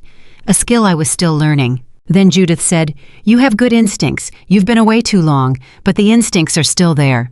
She looked at me. Have you thought about taking a real class, not open studio, an actual structured course? I hadn't, I said. Think about it, she said. I run one, 8 weeks, Tuesday mornings. It's not beginner level, but you're not a beginner, you're just someone who stopped. She paused. There's a difference. I signed up the next day. And here is where the story takes a turn that I could not have predicted in October when Emily called and said those 4 words that changed everything. Here is where it gets complicated in a way that I am still untangling. 3 weeks into Judith's class on a Tuesday morning in late May, I came home from the session to find a voicemail from a number I didn't recognize, a 614 area code Ohio. I stood in my kitchen and I played at my phone held to my ear, and a voice I had not heard in 6 years said, Margaret, it's Patricia. Patricia Hale, Jason's mother. I need to speak with you. I would appreciate it very much if you would call me back. I stood very still for a long time. Patricia Hale, Jason's mother. A woman I had met perhaps 8 times in 6 years of her son's marriage to my daughter. A woman who had always been polite and slightly distant in the way of people who are deciding how much of themselves to invest in a situation. I did not know her well. I did not know what she wanted. And the fact that she had called me directly without going through Emily or Jason set off something cautious in me. I put the phone down on the counter and I made myself a cup of coffee, and I thought about it carefully. Then I called Dorothy. Patricia Hale left me a voicemail, I said. A beat. Jason's mother. Why? I have no idea, I said. But she said she needs to speak with me. Not wants. Needs. That's a word choice, Dorothy said. That's what I thought. Are you going to call her back? I looked at my coffee cup. Yes, but I want to think about it first. Think about what? About what she might want, and whether I'm willing to give it." Dorothy was quiet for a moment. "Margaret, just call her. You've handled harder things than a phone call." She was right. I had. I called Patricia back that afternoon, sitting at my kitchen table with a glass of water in front of me, because my mouth had gone dry the way it does when I'm preparing for something I don't know the shape of. Patricia answered on the second ring. "Margaret, thank you for calling me back." "Of course," I said. "What can I do for you, Patricia?" A pause, the kind that contains something being decided. "I want to tell you that I know what my son did," she said, "or rather what he allowed to happen, in your home." I kept my voice very steady. "Okay. I want you to know that it was not how he was raised." Her voice was careful and controlled, but underneath it I could hear something strained, something that had been pressing against the control for a while. "I want you to know that when Emily told me what happened, all of it, not just the version Jason had been telling me, I was appalled. I was genuinely, deeply appalled." I didn't say anything. I waited. "I'm not calling to defend him," she continued. "I'm calling because I think there are things Jason never told me that I should have known, and I think there are things I should have paid more attention to," and a pause. "I'm calling because I have a granddaughter now too, and I don't want her to grow up in a family that has this kind of thing sitting underneath it, unaddressed." My hand tightened slightly on the phone. "What exactly are you asking me, Patricia?" I asked. Another pause, longer this time. "I'm asking if you would be willing to have a conversation, not a confrontation, not an airing of grievances, a real conversation between two grandmothers about how we make sure Rosie grows up in something healthy." She stopped. "I am asking for your grace, Margaret, and I know I'm asking for something you have no obligation to give." The kitchen was very quiet. I thought about Robert, who had always said that the measure of a person was not what they did when it was easy, but what they did when it was hard, and when they didn't have to. I thought about Emily standing on my porch steps with Rosie on her chest, saying, "I'm proud of you for being brave enough to choose yourself." I thought about the woman who had moved into a sewing room and called it love, and the woman who had driven south with 2 suitcases and started over, and I thought about which of those women I wanted to be now. "All right, Patricia," I said. "Let's have a conversation." We talked for an hour and 20 minutes. It was one of the most honest conversations I had ever had with someone who was essentially a stranger to me. Patricia was not a warm woman in the conventional sense. She was reserved, precise, someone who had clearly spent a lifetime keeping emotion on a tight leash, but she was honest. And honesty, I had learned, was a more useful quality than warmth when you were trying to actually do something. She told me things about Jason's childhood that I had not known. Not to excuse his behavior, she was careful about that. She stopped herself twice and said, "I'm not telling you this to explain it away just to give you context, but to give me a fuller picture of the person my daughter had married and the person he was trying to become." She told me that when Emily had told her about the photograph, Patricia had confronted Jason about it directly, and that Jason had not defended himself. "He told me he didn't know why he did it," she said. "He said he thinks he was establishing something, marking territory. And he said the moment he understood what it actually meant to you, he felt sick." A pause.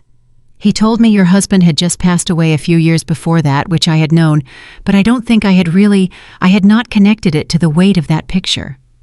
"Robert was in the photograph," I said, laughing. "It was our wedding day." A silence on her end that had real weight in it.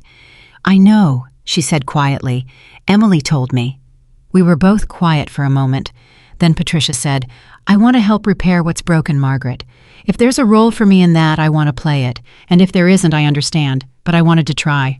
I thought about what Dorothy had said, that I sounded more like myself than I had in a decade. I thought about Rosie's face, that small, perfect face, and the kind of family I wanted her to grow up knowing. "There's a role," I said. "Let's figure out what it looks like." After I hung up, I sat in my kitchen for a long time, not processing drama, not managing crisis, just sitting with the strange fullness of a day that had begun in a painting class and ended with a phone call that quietly rearranged something. Life does that. You stop expecting it to move in straight lines, and it comes at you sideways the way it always has, with complications and graces arriving together sometimes in the same phone call. That evening I called Emily. "Patricia called me," I said. A sharp intake of breath. "Mom, I didn't know she was going to. I didn't tell her to." "Emily," I said, "it's okay. We talked. It was good. I paused. Why didn't you tell me she knew everything? A long pause. Because I wasn't sure how you'd feel about her knowing. I told her because I needed someone to talk to who knew Jason, who could help me understand I needed someone in his corner to also see what happened clearly. And Patricia, she was really hard on him, Mom. Really hard. I know, I said. She told me. Are you angry? I thought about it. No, I said. I'm glad she called. I'm glad she knew. I'm glad there's another person in this situation who is trying to see it clearly. I heard Emily let out a long breath. Mom, she said, I think things are going to be okay. Like actually okay. Not just getting through it okay, but actually. I thought about Rosie asleep somewhere in that apartment. About Emily and Jason, two people who had made real mistakes and were doing the real unglamorous work of understanding them. About Patricia reserved and precise asking for grace she had no claim to. About Carol and her laugh that filled rooms. About Judith telling me I had good instincts. About Dorothy on the phone saying you sound like yourself. About a drive south on a February afternoon with 2 suitcases and a full tank of gas and a heart that was terrified and completely certain at the same time. I think so too, I said. That night, I sat at my kitchen table with my watercolors out, and I worked on the birch tree painting until past 10 o'clock, and somewhere in the middle of it, without planning to, I started crying. Not from sadness, not from grief, from something that was harder to name, the complex, textured feeling of being in the middle of your own life, and finally paying attention to it. Of being 62 years old, and understanding that you have wasted some time. Yes, given away some things that you should have kept. Yes, shrunk in ways you didn't need to. Yes, and that none of that is the end of the story. That it is in fact nowhere near the end of the story. I cried and I painted, and the birch trees took shape on the paper in front of me, pale and white and very much themselves rooted and reaching at the same time. I looked at them when I was done and I thought, that is what I am trying to be. Something that is simultaneously grounded and still reaching. Something that knows its own shape. I went to bed at 11 and I slept better than I had in months. And in the morning I got up and I took my walk through the streets of a town that was starting to know my face, and I breathed the air that was starting to feel like my air, and I thought, something is coming. I can feel it. Not a threat, not the kind of coming thing that makes you brace. The other kind, the kind that makes you stand a little straighter. I didn't know yet what it was, but I was ready. Something was coming. I had felt it in my bones for 2 weeks before it arrived, the way you feel weather changing before the sky shows it. Not dread, not anxiety, just a quiet alertness, the feeling of standing at the edge of something without knowing its shape.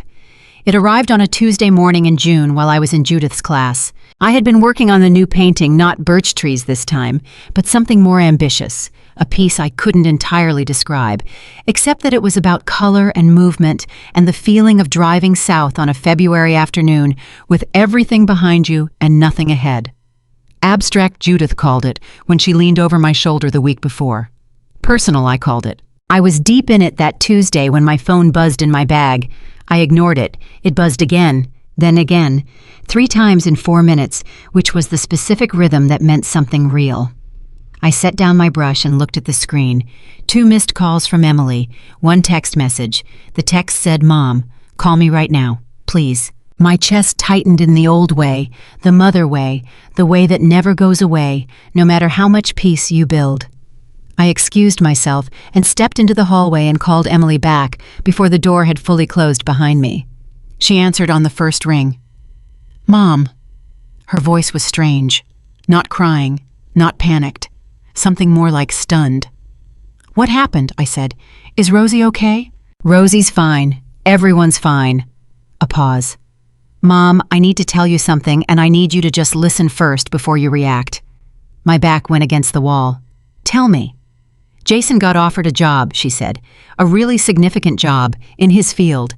It's a huge step up, Mom, the kind of thing he's been working toward for years." Another pause, longer. "It's in Asheville, North Carolina." The hallway was very quiet. Asheville, North Carolina. 40 minutes from Millhaven. I did not say anything for a moment. "Mom?" "I'm here," I said. "We didn't plan this. I swear to you, we did not plan this. He applied months ago before you even moved, when everything was still a mess and we both forgot about it, honestly. And then the offer came yesterday and..." She stopped. "I don't know what to do with this." I thought about the drive south, the pale blue sky over the Ohio state line, the rest stop where I cried until I was empty, the voice I had used when I looked in the rearview mirror and said, "Okay, Margaret, let's see what's next." I thought about what it would mean. Emily 40 minutes away, Rosie 40 minutes away, the possibility of Sunday dinners that didn't require airplane tickets, the possibility of watching my granddaughter grow up in real time instead of through photographs.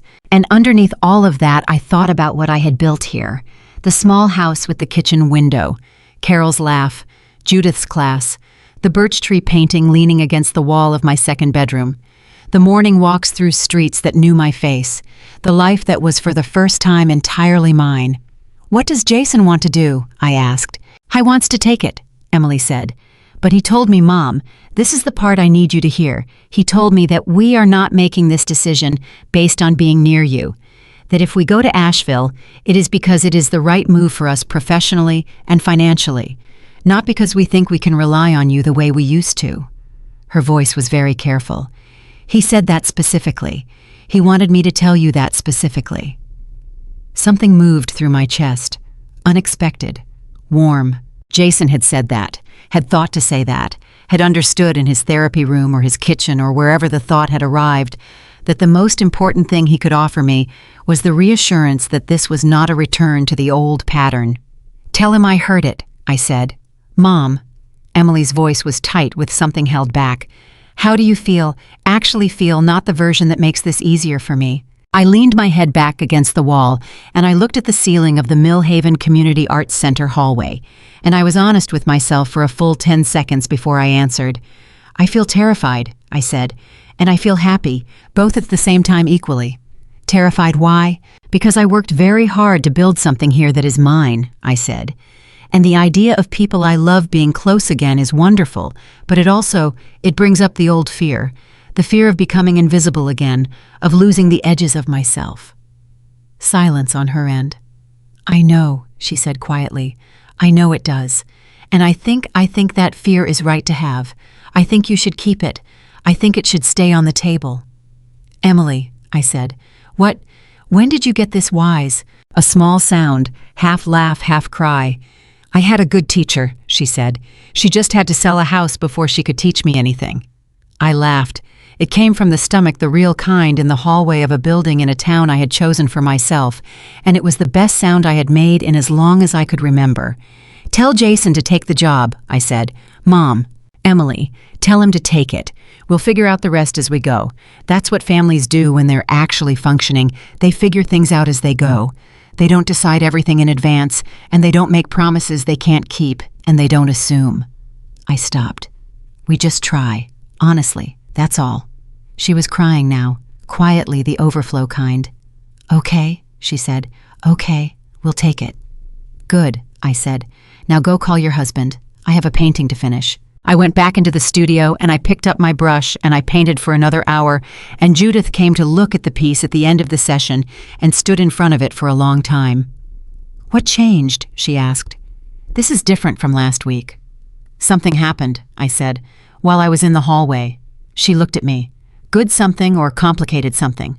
"Both," I said, "equally." She nodded like that made perfect sense. "It shows," she said, "in a good way. Keep going." I kept going. Emily and Jason moved to Asheville in August. I did not help them move. I want to be clear about that because it matters. I was not there with a pot roast and a cheerful face and a willingness to take on whatever they needed. I sent a card. I sent flowers for the new apartment. I called Emily the evening after moving day and asked how it went, and listened to her describe the chaos of it with a full heart and a specific conscious distance that was not coldness, but caution. Healthy caution. The kind you maintain when you know your own history. The first Sunday dinner was Emily's idea. She called me on a Wednesday and said, "Would you want to come for dinner on Sunday?" "Nothing big, just us. I'm making pasta." I said yes. Then I said, "I want to say something first." "Okay," she said carefully. "I'm coming as a guest," I said. "Not as a utility, not as someone who arrives and takes over the kitchen and solves problems and handles things. I'm coming as your mother who wants to have dinner with her daughter and see her granddaughter. And when dinner is over, I am going home." I paused. "Is that understood?" A silence. Then, "Yes, Mom, that's understood." "Good," I said. "What time?" "6," she said. And then after a moment, "Mom, yeah. Thank you for saying that instead of just showing up and then resenting it later." I laughed. "I've been practicing." Sunday dinner was good. Emily made pasta that was slightly overcooked and a salad that was excellent. And Jason poured wine and set the table, and at one point made a joke that was actually funny. And I laughed, and he looked surprised and then pleased, and I thought, this is what it looks like when people are trying in good faith. It doesn't look like perfection. It looks like slightly overcooked pasta, and a joke that lands and people sitting around a table who have hurt each other and are choosing consciously to be here anyway. Rosie was 4 months old by then, more alert, tracking faces with those enormous dark eyes that she had gotten from Emily, who had gotten them from me. I held her after dinner, and she looked at me with that complete, unblinking attention that babies have, the look that says, "I am taking you in, I am deciding what you are," and I looked back at her, and I thought, "You will know me." Not the Margaret who disappeared, not the Margaret who moved into the sewing room and called it love. The one I am now. The one who paints on Tuesday mornings and takes long walks and has a friend named Carol who laughs like a building falling. That is the grandmother you will know. I drove home that night on the 40-minute stretch between Asheville and Millhaven with the windows cracked and something playing on the radio that I didn't know the name of, and I thought about October, the phone call, the pot roast on the stove, the sentence, "Mom, we need your house." I thought about how much had happened in 9 months. Not 9 years. 9 months. The length of a pregnancy. The length of time it takes to make a life. I had made one too, mine, from scratch, at 62. The twist that came next arrived not from family, but from inside myself, which is where the important ones always do. In September, 3 months after Emily and Jason's move, Judith asked me to show 2 of my paintings in a small group exhibition she was putting together at the Art Center. Local artists' small show, nothing that would change the world. But she stood in front of my birch trees and my abstract piece, and she said, "These need to be seen by someone other than me and Carol." I said, "I'm not an artist." She looked at me over her glasses in a way that reminded me uncomfortably of Richard Hayes looking at me over his reading glasses when I told him I wanted to sell the house. The look of someone who is very tired of watching a person underestimate themselves. "Margaret," she said, "what is an artist in your definition?" I opened my mouth, closed it. "Someone who has spent their whole life doing it," I said. "Wrong," she said flatly. "An artist is someone who makes art. You make art, therefore." She turned back to the painting. 2 pieces. I need them framed by October 15th. I framed them. 2 pieces. The birch trees and the abstract one I thought of privately as February Drive. I carried them to the Art Center on a Friday morning, and I hung them on the wall with the help of a volunteer I had never met before, a retired schoolteacher named Gerald, who turned out to be quietly hilarious, and when they were on the wall, I stepped back and looked at them. My work. On a wall. Where people would see it. I stood there for a long moment, and I felt something I had to identify carefully because it was unfamiliar. It was not pride exactly, though it was related to pride. It was the feeling of having taken something that existed only inside you, something private and unwitnessed, and made it real enough to put on a wall, made it real enough to take up space in the world. I had spent 62 years taking up as little space as possible. Those 2 paintings took up space. I called Dorothy that night. "I hung paintings in a gallery today," I said. A pause. Then Dorothy laughed long and genuine. "Margaret Elaine Collins." "I know," I said. "Robert would have—" She stopped, started again. "He would have bought every single one and hung them all over the house." "He would have cried," I said, and then denied it. "Absolutely," she said. We laughed together, Dorothy and I across the distance, and I heard in her laugh the 30 years of knowing each other, the history of it, the permanence of a friendship that had survived everything I had put it through, including months where I had been too ashamed of my own situation to describe it clearly. "Come visit," I said. "Come see them in person before the show ends." "Wild horses," she said. "Name the weekend." Dorothy came the 3rd weekend in October. She drove down from Ohio herself, which at 71 was not a small thing, and when she walked into the Art Center and stood in front of the 2 paintings, she did not say anything for a very long time. Then she said, "When did you learn to do this?" "I always knew," I said. "I just forgot for 30 years." She turned and looked at me. Dorothy, who had known me since our daughters were in kindergarten, who had told me 37 years of truths I hadn't always wanted to hear, who had said on a March night in Ohio, "What do you need, Margaret?" and changed the course of my life. She looked at me in the gallery of the Millhaven Community Arts Center on an October afternoon, and her eyes went bright. "There you are," she said. "Just that. There you are." I had to look away for a moment.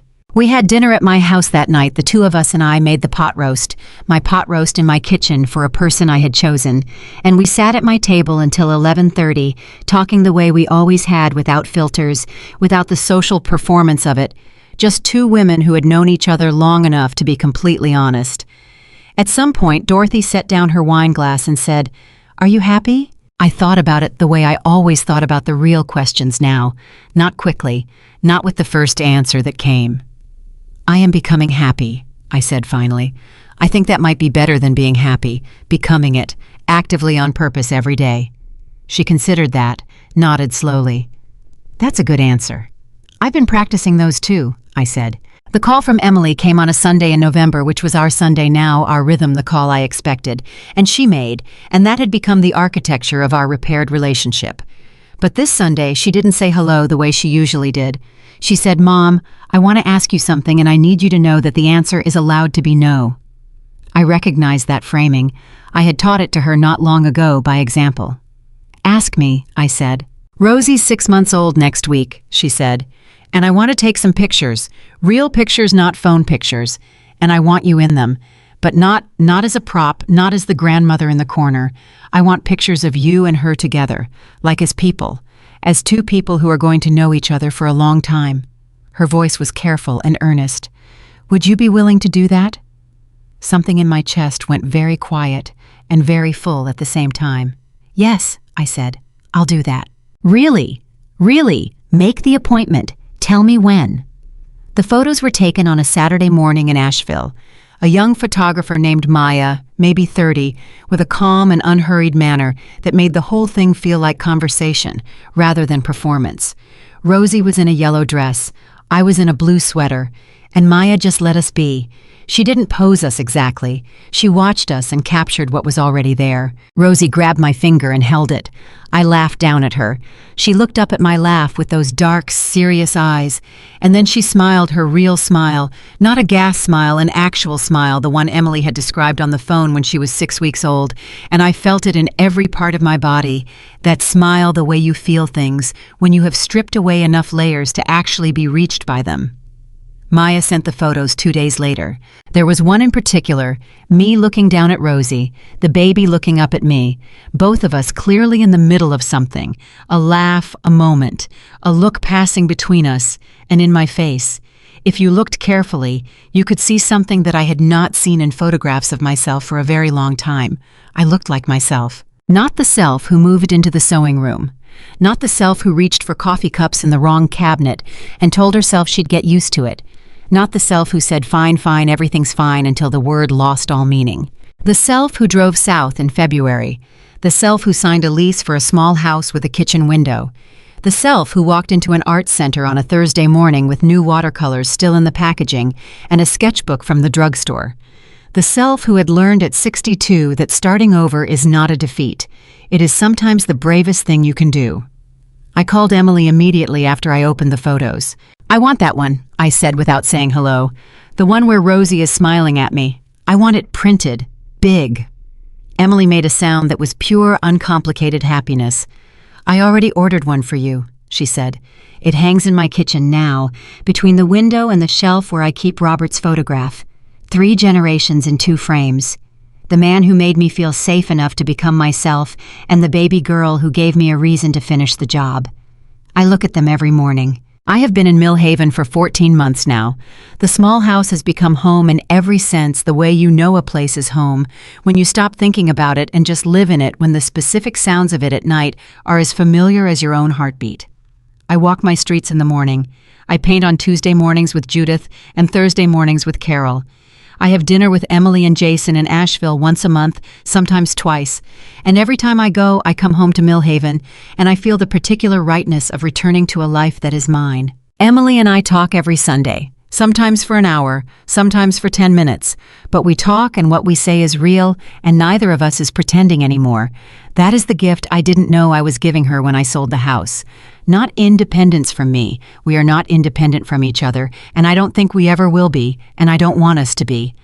I gave her a mother who was honest, and I gave myself a daughter I could actually trust with the truth. Jason and I are not close. We are respectful. We are careful with each other in the way of two people who know what damage looks like and are committed to not repeating it. Some days that feels like enough. Some days it feels like the beginning of something better. Either way, it is real. It is not performed, and I will take real over performed every time at this point in my life. Patricia Hale comes to Asheville every few months to see Rosie. The last time she was there, I was there too, and the four of us, Patricia, Emily, Rosie, and me, had lunch together, 4 generations of women around a table. And at one point, Patricia said to me quietly while Emily was in the kitchen, "You set the tone, you know, for all of this. What you did gave everyone permission to be honest." I looked at her. "I didn't do it to give anyone permission," I said. "I did it to survive." She nodded. "I know. That's usually how the important things happen."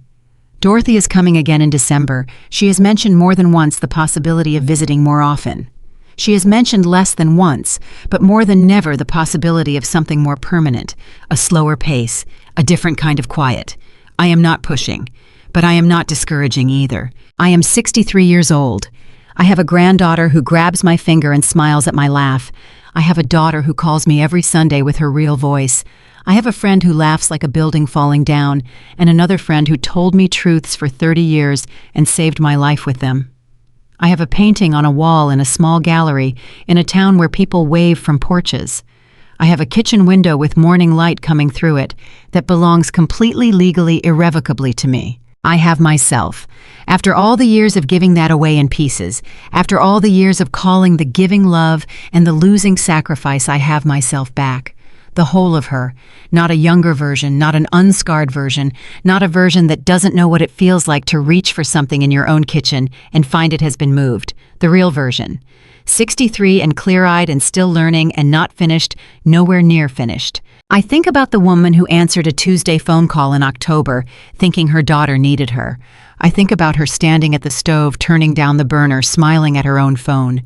I think about how much she couldn't see from where she was standing. I want to tell her it's going to get harder before it gets better. You are going to move into a room and call it love, and it is going to take you months to understand what it is actually called. You are going to have to do something that terrifies you, and you are going to have to do it without being sure it's right, and it is going to cost you something real. And on the other side of all of that, you are going to stand in a kitchen that is yours and look at a photograph of your granddaughter smiling at your laugh, and you are going to understand fully in your bones what you were always worth. You were always worth this. You were just the last one to know. I know it now. I will not forget it again. That is not a promise I am making to anyone else. It is a promise I am making to myself in the kitchen of my small house in Mill Haven, North Carolina, on an ordinary morning in a life that is finally entirely and completely and irrevocably mine. My name is Margaret Collins. I am 63 years old. I sold my house, left the state, and found myself, and I am just getting started.